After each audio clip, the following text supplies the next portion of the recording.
And if you scratch them on the inside of their thigh, their testicle will jump up. And it's a protective mechanism. It's actually part of one of our abdominal muscles called the cremasteric muscle that runs down and it pulls it up out of the way if it's in danger.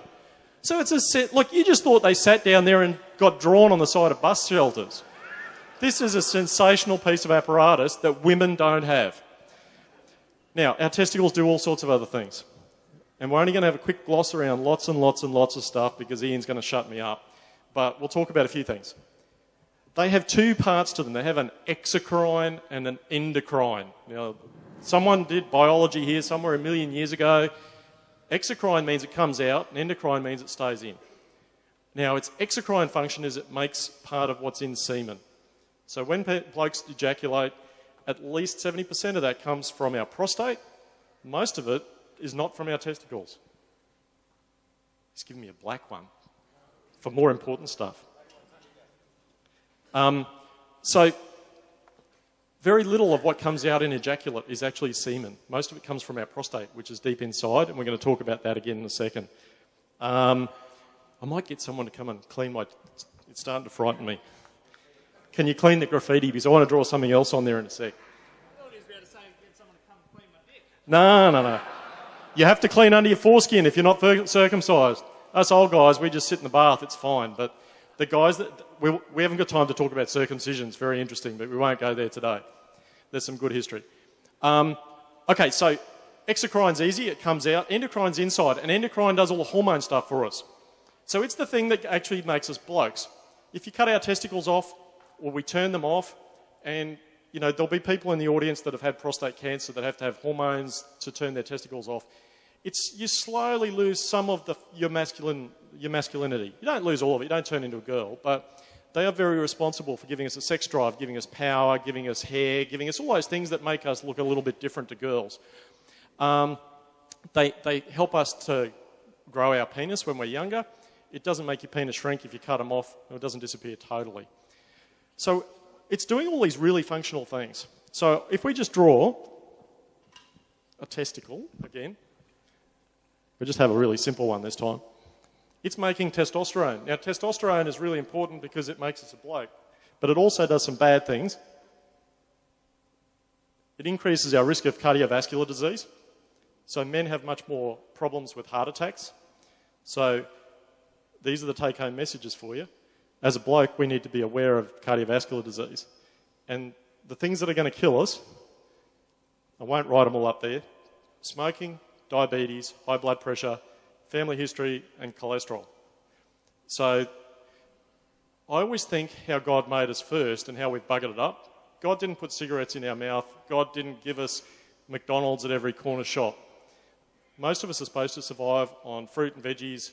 If we were a subsistence farmer, we'd eat rice, we'd grow grains, we'd do things that were cheap. We'd have a veggie patch. We might have a chook who laid an egg occasionally. If we were really rich, we'd have a cow, which we would milk when it was in season. And once every couple of years, you'd kill it. Now, we all still have that craving to eat the fatted cow because that's our privilege. That's the wonder part of our food. But now McDonald's says you can have the fatted cow on the way down here and on the way home. You can stop and you can have a coffee out here from these guys, which was very nice, by the way. And it's made on milk. We just can eat all the stuff. So cholesterol, smoking, diabetes. Diabetes is a disease which is a bit genetic, but it's also from gaining weight for most of us oldies. So keep this part thin. Under 100 centimetres is the magic number for blokes, 94 for women. Reduce your risk of cardiovascular disease. Testosterone is required to stop us getting osteoporosis. I'm getting a bit scrappy here, but that'll do. Osteoporosis. Now, we all thought osteoporosis was a girl disease. Guys get it too. And we get it for lots of reasons. But if we have low testosterone level, which can happen from injury, it can happen from illness, mumps in the old days, not so much now. Lots and lots and lots of things can make our testicles start to fail, and osteoporosis can come on. It can come for other reasons besides just a low testosterone level. But this little thing that's hanging down there is now responsible for these things. One of the things what I wanted to talk to you about a little bit was sexuality. Now, for the younger guys that haven't had it, sex is fun, all right? For the older guys that have forgotten about it, sex is fun. And for all those guys in the middle, sex is fun. But sex is also something special that God gave us. And unfortunately, it's been caught up with all sorts of bad things like illnesses, unwanted pregnancies, social dilemmas. Probably the biggest single thing is guilt. We all feel guilty about sex. God gave us sex. He made us this way, and we should be proud of that. It's just how we use it. And like everything else that we do, if we bugger it up somewhere along the line, all you got to do is try to put it right, go to him and say, I need forgiveness, and it's gone. So if you're sitting there feeling guilty that you've cheated, you've had an illness, you've got some sort of problem with pornography, you had once in a while, you did something, you looked at some girl with big hooters or whatever it was, go to God, sort it out, readjust it, make it healthy. So there's a quick nag for you. But our sex drive comes from our testicles. We don't have a testicle, we don't have sex drive. And in Pompeii and those ancient Roman towns where they wanted to keep the really babes kept sort of special for the bigwigs, they used to put the guys in there to protect them by cutting their testicles off, because then they didn't have sex with them, because they didn't feel like it. So you've heard about eunuchs. They all had voices like this because they lost their secondary sexual characteristics. We need that. Sexually transmitted illnesses, there are thousands of them. And for those young guys out there that think they'll run the gauntlet, let me tell you, you won't. I'm doing a 10-hour shift tonight. I will see at least 2 people with an STI, at least. Some days I would see 10 or 12. I live in Morayfield. I work in Morayfield. It's not that far away, so it's not protected here at Rothwell. You don't get special STI exclusions. And we're not talking about WRX STIs. We're talking about sexually transmitted illnesses. Sexually transmitted illnesses, most of them, I don't get to educate guys, so this is a good opportunity. Normally with sexually transmitted illnesses, I'm talking to young girls on the pill because they come to me and I get an opportunity. I saw a girl yesterday who came to me for the pill, and I got this opportunity to talk to her about illnesses, pregnancy, and morals. And I can't go too far as a doctor, but I do get a chance to put my 2 penneth worth in. So you guys, I'm going to quickly rattle through the STIs.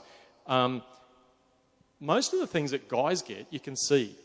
And I tell the girls, if it doesn't drip, droop, drizzle or fall off in 3 months, it's probably safe. So for the first 3 months, I tell them, you keep looking at it and make sure it's safe. But you can't see HIV, you can't see hepatitis B and hepatitis C.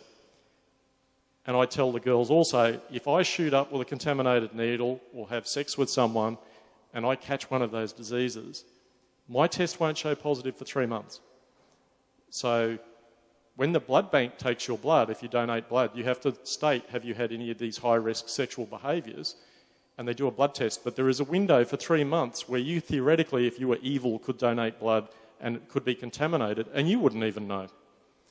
So at the end of 3 months, I tell people, and I do hammer them about the ethics and say, look, you really need to stop and think. Should you be having sex with this person? Do you want to leave part of your heart with this person for the rest of your life? This smelly, pimply boy in the backseat of that car, is that your memory of how you lost your virginity or whatever it is? So I try not to be too bad, but I do try to scare them a little bit. At the end of 3 months, you can throw the condoms away if you trust the other person and they trust you. So we come back to relationships need trust, even non-married, non-perfect, what we would see as hopefully an ideal. There's nothing wrong with relationships. Once you're with someone, God sees you as married, I think anyway. So 3 months is the safe rule.